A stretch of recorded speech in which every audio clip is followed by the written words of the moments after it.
vamos a hablar pues las generalidades y vamos a pues hablar algo también específico en niños. Entonces, bueno, vamos a hablar sobre la introducción, la fisiopatología, el diagnóstico, el tratamiento y las complicaciones. Qué pena. Entonces, bueno, aquí tenemos em, que el síndrome compartimental comenzó siendo descrito en 1881 por el doctor Goldman. Él describió por primera vez las contracturas paralíticas que podían ocurrir luego de los traumas y que se podía producir una isquemia muscular e insuficiencia, ya sea por los vendajes muy apretados o por una compresión extrínseca, que esta sería la causa primaria de estos síndromes compartimentales. Posteriormente, en 1914, se describió la presencia, que también la hemorragia podía elevar el compartimento, la hemorragia o el edema podía elevar el compartimento compartimental y podía generar el aumento de las presiones internas. Esto se describió inicialmente en el antebrazo y pues esto producía una obstrucción del retorno venoso y describió aquí las fasciotomías para disminuir estos síntomas. Y posteriormente también se describió en 1928 que o sea, había una presión que se ejercía desde afuera y desde adentro, que eran los que iban a producir el aumento de la presión intracompartimental y a producir este síndrome. Bueno, entonces el síndrome compartimental lo podemos definir como un aumento de la presión del compartimento que va a comprometer la circulación, va a producir una muerte de los tejidos musculares, nerviosos. El diagnóstico es clínico. Se describe que la presión normal es menor a 8 milímetros. Claro que esto varía en los niños, ya vamos a hablar aquí más adelante de esto. Y la presión intracompartimental, ya por indicación de fasiotomías que comienza a provocar lesiones, es cuando está elevado mayor a 30 milímetros. Bueno, entonces aquí tenemos un poco la fisiopatología. Entonces, la fascia es una lámina pues que es delgada, que es inelástica de tejido conectivo. Entonces va a haber una hipertensión venosa, donde normalmente pues la presión venosa es mayor al intersticial, y pues en el síndrome compartimental va a haber un aumento de la presión intersticial, convirtiéndose en mayor a la venosa, y esto va a hacer que se dificulte el flujo. Posteriormente pues se va a producir una oclusión arterial por el aumento de la presión intracompartimental. Ahí es cuando se va a producir la isquemia muscular nerviosa, y esto va a producir una liberación de histamina. Esto va a aumentar la liberación capilar y esto va a incrementar también el edema intramuscular, llevando por consiguiente al aumento de la presión intracompartimental. Y esto se va a convertir en un círculo vicioso donde los receptores pues, de presión intramusculares van a aumentar el vasoespasmo y se va a volver pues, un círculo vicioso, como les dije, que va a provocar una compresión venosa, linfática y capilar. Y pues cuando aquí ya va a haber el compromiso de la perfusión en el compartimento. Y también pues disminuye el espacio, se incrementa el volumen del mismo y pues va a haber un problema de contenido y de continente, ya sea por hemorragia, edema, por causas intrínsecas o extrínsecas, como ya los vamos a mencionar aquí más adelante. Y aquí es importante mencionar que ya con 12 horas de isquemia pues se va a producir un daño neurológico irreversible. Bueno, entonces aquí es importante hacer una diferenciación en los tejidos en la población pediátrica. Entonces, al igual que en los adultos, pues sí tienen los mismos grupos musculares y van a estar envueltos por las fascias que son pues inextensibles. Las fascias de los niños tienen un poco más de flexibilidad, sin embargo, no están exentos como de desarrollar un síndrome compartimental. Entonces, pues van a ser más flexibles que los adultos. Esto va a ofrecer como una amortiguación pequeña y una capacidad de distensión inicial ante un aumento del volumen. Sin embargo, pues como les dije, la fascia pues es inextensible y pues no es protectora para ellos. Los niños pues tienen una mayor proporción de agua corporal total, esto es como lo que los hace más flexibles y tienen una composición corporal diferente, ellos tienen más grasa y menos masa muscular en comparación pues con los adultos, pero pues esto no va a alterar la estructura de los compartimentos. Y acá hay otra cosa también importante de tener en cuenta que es pues la parte ósea. Entonces, la presencia pues de las fisis en los niños o las placas de crecimiento presentan las fracturas pediátricas que pues, son las causas más comunes de síndrome compartimental en este grupo. Entonces, ¿cuál es la localización más común? Lo más común es en la extremidad superior, en el compartimento posterior del antebrazo. También se puede producir menos frecuentemente en el compartimento anterior, sin embargo, se considera que es cuando se da de esta manera es por una extensión del síndrome compartimental del compartimento anterior que se extiende hacia el posterior. Y en la extremidad inferior es más habitual el compromiso del compartimento posterior profundo.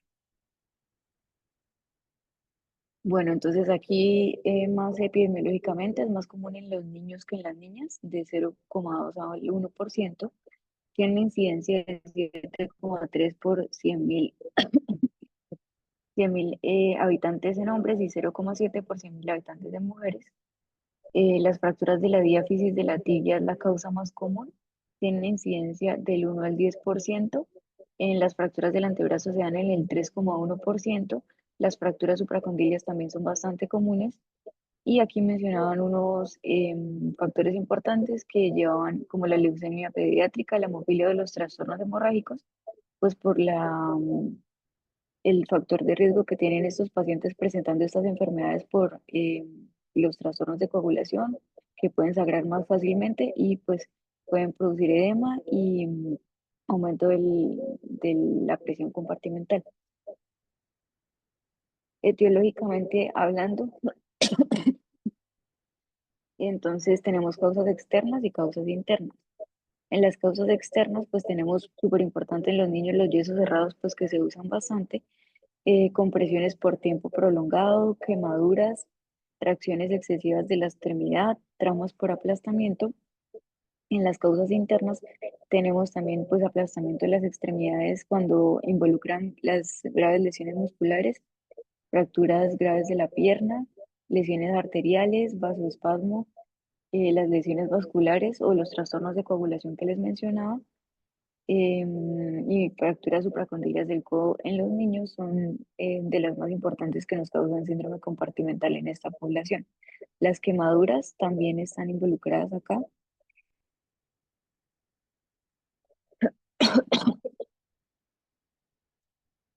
Entonces aquí lo que pasa como tal es que hay un aumento, se produce la lesión, entonces, por ejemplo, una fractura. Entonces, posteriormente a la fractura va a haber un aumento pues del volumen del contenido por el edema, el hematoma que se produce, lo que va a producir una disminución del compartimento. Entonces va a haber un aumento de la presión intracompartimental, lo que va a producir una disminución del retorno venoso. Esto va también a producir una disminución de la presión y la perfusión capilar, causando isquemia muscular y nerviosa.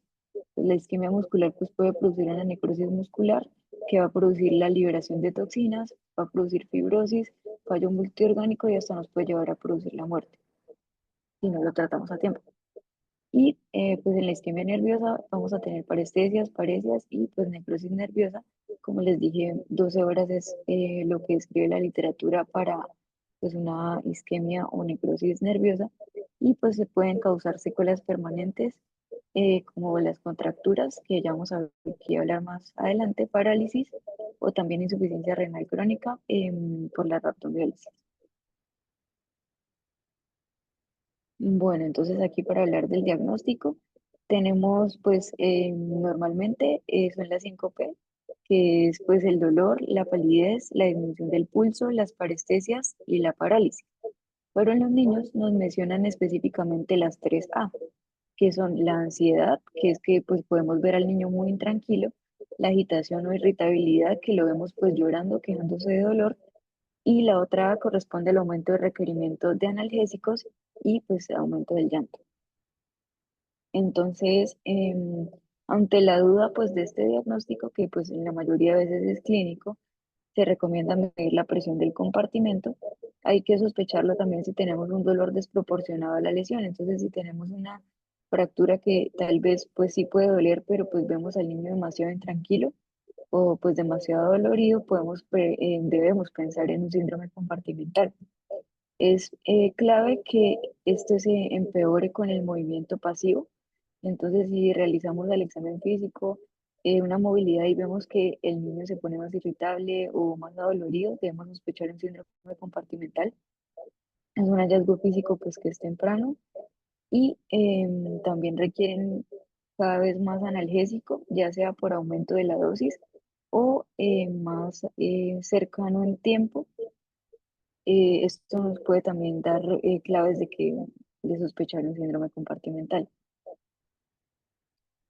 Entonces, bueno, también describían que se podía medir el compartimento, que pues en los niños se realizaba como bajo sedación y que se recomendaban múltiples mediciones en diferentes sitios y profundidades pues de cada compartimento.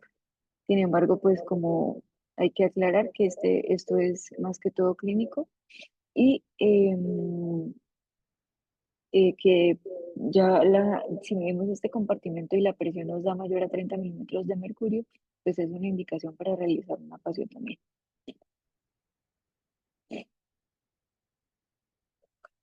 Y pues que también este umbral en los niños pues puede que no corresponda con la clínica. Pues las indicaciones específicas para la medición de la presión describían pues que era pues la sospecha del síndrome compartimental en pacientes pues que estaban en un estado comatoso, pacientes pues que no cooperaban o que tuvieran sospecha de lesiones nerviosas asociadas. Aquí también algo importante es la diferencia entre las presiones normales de los adultos y de los niños.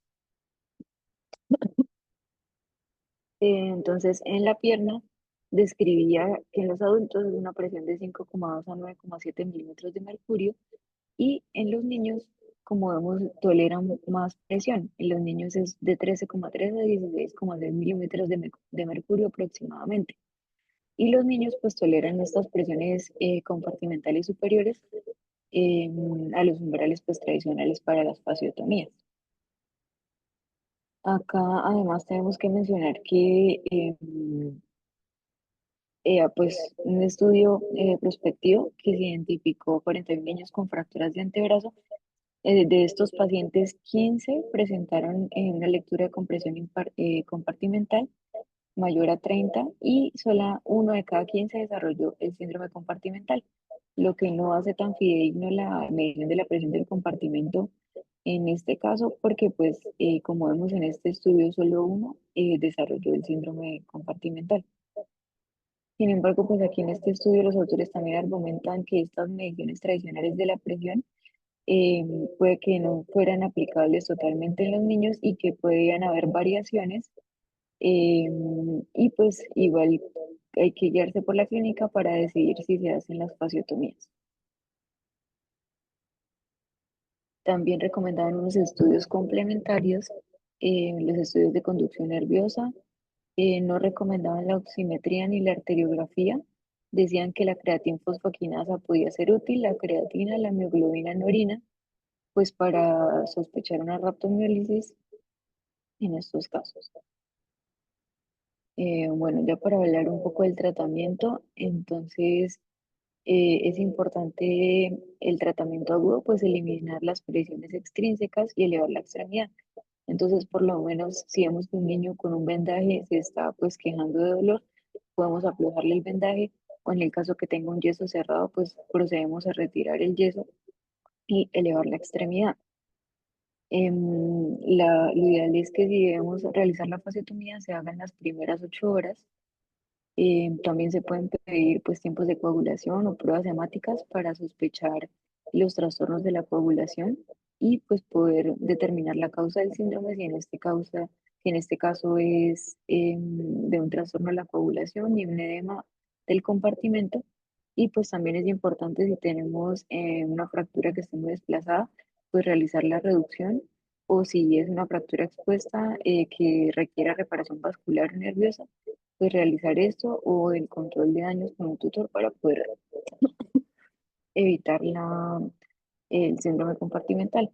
Es importante mencionar que pues, las fracturas expuestas no están exentas de desarrollar síndrome compartimental, entonces también tenemos que sospecharla en este tipo de pacientes. Vamos a, pues, a realizar entonces acá las fasciotomías. Vamos a hablar de cada parte pues, en específico.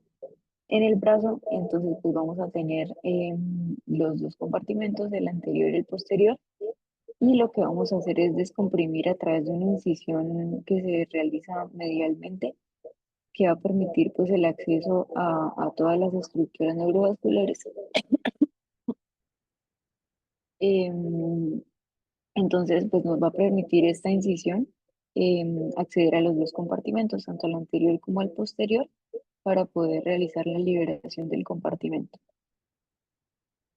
Y pues tener en cuenta que, digamos, se pueden tener la necesidad de continuar estas fasiotomías hacia el antebrazo, dependiendo de la extensión del síndrome compartimental. Aquí en el antebrazo, pues aquí lo que vamos a hacer es una incisión en dirección distal. Aquí tenemos varias formas de hacerlo, como podemos ver en la imagen de la derecha, en la cual podemos hacer una incisión como en zigzag o en una curva, por decirlo de alguna manera, para poder liberar estos compartimentos y poder disminuir, digamos, pues las lesiones nerviosas realizando esta incisión. Entonces podemos hacer la incisión por la parte palmar y cruzar el pliegue de la flexión de la muñeca y continuar en la línea media para liberar el túnel del carpo. Y es importante pues tener en cuenta que no debemos cerrar estas fasiotomías de primera mano, no nos debemos anticipar a este cierre porque pues puede que debemos dejar que el compartimento pues, se desinflame o trate de volver a su normalidad para poder pues pensar en un cierre del compartimento.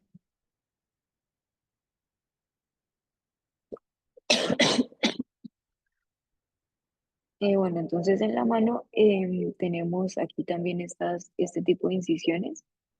Tenemos pues incisiones en la parte dorsal y en la parte palmar, en la cual vamos a tener pues los tres músculos interosseos palmares y los cuatro dorsales que están pues rodeados por esta capa facial y van a crear estos compartimentos que son individuales para poder pues tener en cuenta las incisiones de las fasciotomías donde se deben realizar específicamente. También aquí tenemos pues la fasciotomía en los dedos. Entonces, si estos dedos pues están muy hinchados, el llenado capilar está retrasado, vamos a hacer estas fasciotomías digitales a través de una incisión que se realiza medio lateral a lo largo del porte radial.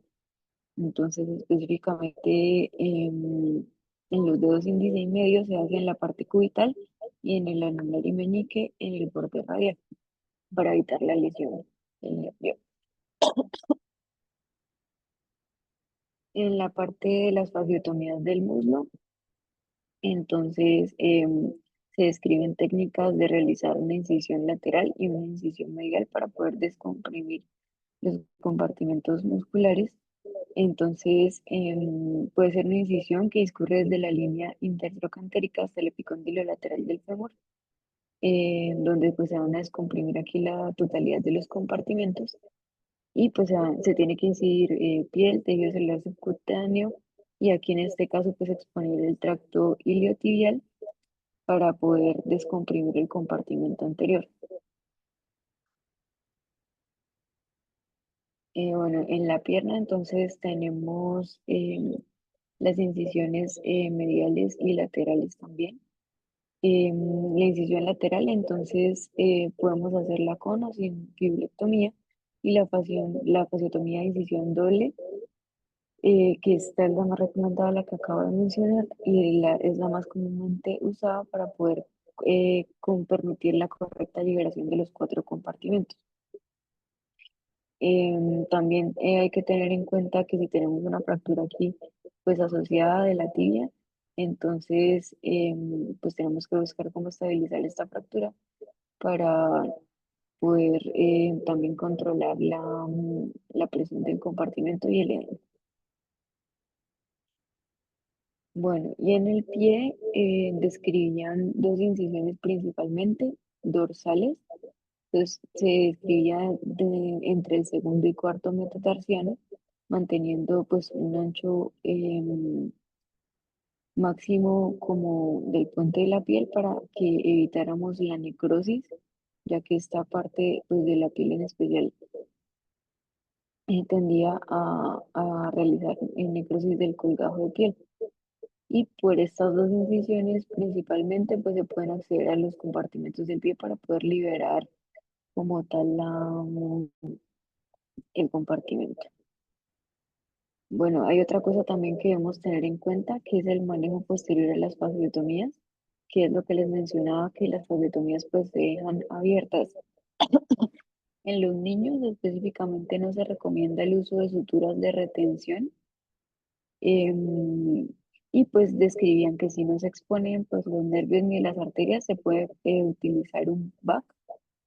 em, y pues ya si están como expuesta, lo que se describía es que se usara un apósito de gasa húmeda para evitar pues el contacto del BAC directo con la parte neurovascular. También describía que los cambios de los apósitos debían realizarse pues en quirófano preferiblemente, pues obviamente en los niños sobre todo, de 24 a 48 horas, y pues que ahí se iba evaluando la posibilidad de ir realizando un cierre parcial diferido si la herida pues lo permitía, si la inflamación lo permitía, y pues que el cierre ya definitivo de la herida se debía solamente realizar ya cuando viéramos que el compartimento había disminuido la inflamación completamente. Ya que pues si la piel no puede cerrarse sin tensión, pues está especificado usar injertos de piel con espesor parcial o con sustitutos. Y pues aquí también describen algo importante que era la terapia física de inicio temprano. Entonces esta terapia física debería iniciarse inmediatamente después de la cirugía para poder mantener el máximo rango de movimiento, ya que se tienden a realizar las contracturas de las que vamos a hablar aquí más adelante. Hay que tener en cuenta que hay que hacer en esta terapia física un movimiento activo y pasivo de los dedos. Se puede usar la ferulización para mantener durante pues el tiempo que sea necesario poder estabilizar pues estos tejidos blandos. Y pues la terapia describían que se suspendía temporalmente durante la cicatrización de los injertos de piel, pero que se debía reanudar apenas cicatrizara el tejido, ya que pues los niños igual tienen una cicatrización muy rápida, pero pues describían que en este tiempo de cicatrización se debía reducir un poco la terapia física y luego retomarla. Y una vez pues que los tejidos blandos ya se hayan cicatrizado, se puede continuar con la febrización nocturna para prevenir las contracturas de la muñeca, de los dedos. Y pues estas férulas describía que se mantenían hasta que ya los tejidos estuvieran suficientemente cicatrizados y se hayan recuperado. Entonces aquí hablando un poco de las complicaciones. Entonces tenemos las contracturas musculares, tenemos la fibrosis, la retracción y las adherencias, que esto nos pueden llevar a alteraciones funcionales.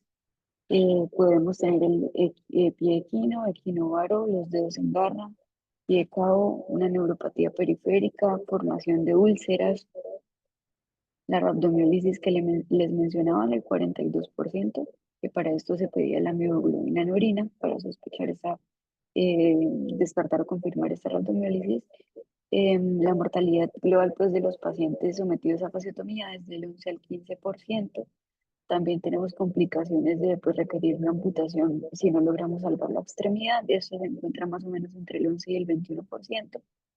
Y el 75% pues, se asocia a un retraso de recibir un tratamiento adecuado. Entonces, Aquí lo que nos enseña es que apenas tenemos esta sospecha del síndrome compartimental, debemos actuar y realizar la fasiotomía, ya que pues si esperamos mucho tiempo, pues se puede comprometer la extremidad y terminar en amputación estos pacientes.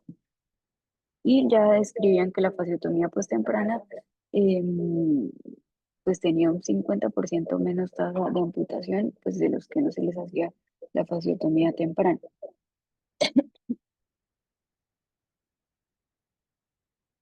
Y aquí tenemos la contractura de Goldman, que es una de las complicaciones más frecuentes del síndrome compartimental. Este es un resultado final de una isquemia prolongada con una necrosis tisular que es irreversible. Se puede dividir en leve, moderado y grave, pues según la extensión o la afectación muscular. Y pues los niños, o sea, los niños que desarrollan esta contractura de Goldman, lo que describía es que pueden tener una extremidad acortada de forma permanente y el músculo pues se afecta más que el hueso, entonces el hueso pues sigue creciendo y el músculo se queda como contracturado y esto era lo que nos iba a producir esta contractura de Goldman como tal.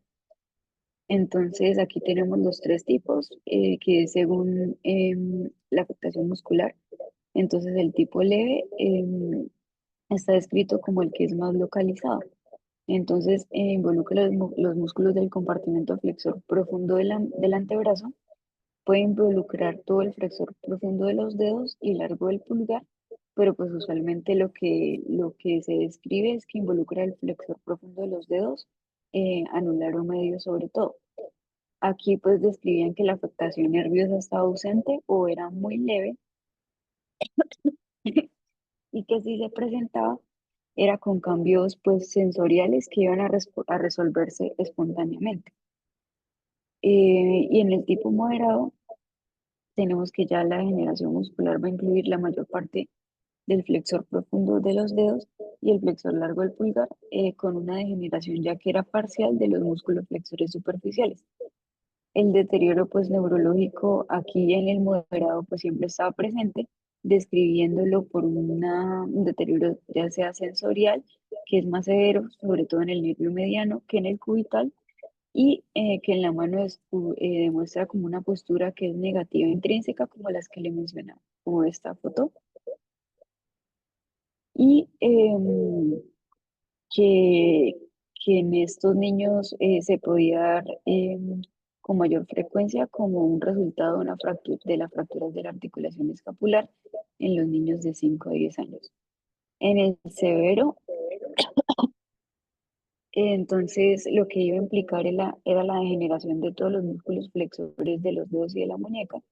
Se iba a observar pues una necrosis ya muscular central y una afectación variable del compartimento extensor y los déficits neurológicos acá los describían como muy graves, incluyendo una parálisis completa de todos los músculos intrínsecos de la mano y una característica de inclusión de contracturas articulares fijas. El tejido blando pues iba a cicatrizar con cirugías pues previas que fueron fallidas y al igual que en estos casos moderados pues los graves se presentaron con mayor frecuencia en las fracturas de la articulación escapular en los niños. Pues ya para el tratamiento del síndrome de la contractura de Goldman, perdón, tenemos que es un tratamiento pues conservador de forma temprana, no se recomienda una intervención quirúrgica inmediata, debemos pues dejar que los tejidos vayan como pues, perdiendo el edema o disminuyendo el edema. La ferulización y la terapia pues pueden mejorar este resultado de una intervención quirúrgica posterior y pues puede resultar unas correcciones quirúrgicas que sean menos extensas, ya que la férula nos permite que el tejido vaya cediendo pues de a poco y nos permite evitar las correcciones quirúrgicas extensas que se describen acá. Entonces en los niños pues la recuperación de la función nerviosa y muscular puede ser mayor con el tiempo que en los adultos y que pues no se recomendaba esta intervención quirúrgica inmediata y que la terapia pues también debía estar dirigida a mantener la movilidad de la articulación de manera pasiva y preservar el fortalecimiento y la función muscular remanente y la corrección de la deformidad mediante este programa de fibrilación. Se prefieren estas fibrilaciones progresivas estáticas o unos yesos seriados para las contracturas fijas de la muñeca, de los dedos, y ya para las contracturas que son más leves, ya sea mínima o nula afectación nerviosa, entonces lo que se hace es un programa integral y una rehabilitación pues de la mano. Ya pues para, para el tratamiento de la afectación moderada o grave, entonces donde ya pues tenemos como previsto que podemos, que puede necesitar un procedimiento quirúrgico, entonces la terapia está indicada solo durante el tiempo necesario para lograr la movilidad pasiva flexible de los dedos, y pues la terapia preoperatoria es útil para poder establecer esta movilidad y obtener una adecuada rehabilitación. Entonces aquí es como para realizar un resumen. Entonces si tenemos una sospecha de síndrome compartimental, si tenemos unos síntomas ya inequívocos con una clínica progresiva, ya vemos entonces que los niños tienen la estresa asociado pues a una fractura, por lo menos supracondilia, que es las que más están asociadas con el síndrome compartimental. Tenemos un edema importante, un dolor importante a la movilidad, el niño está irritable, está con aumento de requerimiento de los analgésicos, entonces debemos sospechar un síndrome compartimental y pues si lo sospechamos debemos hacer una fasiotomía. Si está pues en duda, se podría pensar en la medición de las presiones intracompartimentales, y ya pues si esta presión nos da mayor a 30 milímetros, pues se tiene que realizar la fasiotomía, y si se da menos de 30 milímetros podemos hacer una medición continua de monitorización para poder pues estar pendiente de ese paciente o que cambie clínicamente para pues poder realizar la fasiotomía. Bueno, ya para concluir, entonces tenemos que aquí el dolor es el pilar del diagnóstico en los niños, por recordar estas tres mencionadas. Las 6 horas para el inicio de la necrosis muscular, las 12 horas para daño irreversible, una vigilancia estricta y pues una toma de decisión inmediata. Lo que les decía, si se sospecha un síndrome compartimental debemos hacer las fasiotomías. La fasiotomía pues es el tratamiento más importante, que es el que nos va a cambiar aquí el pronóstico de los pacientes y nos va pues a salvar la extremidad, y pues que el potencial de recuperación de la función muscular pues es mejor en los niños. Y pues ya eso era todo. Muchas gracias.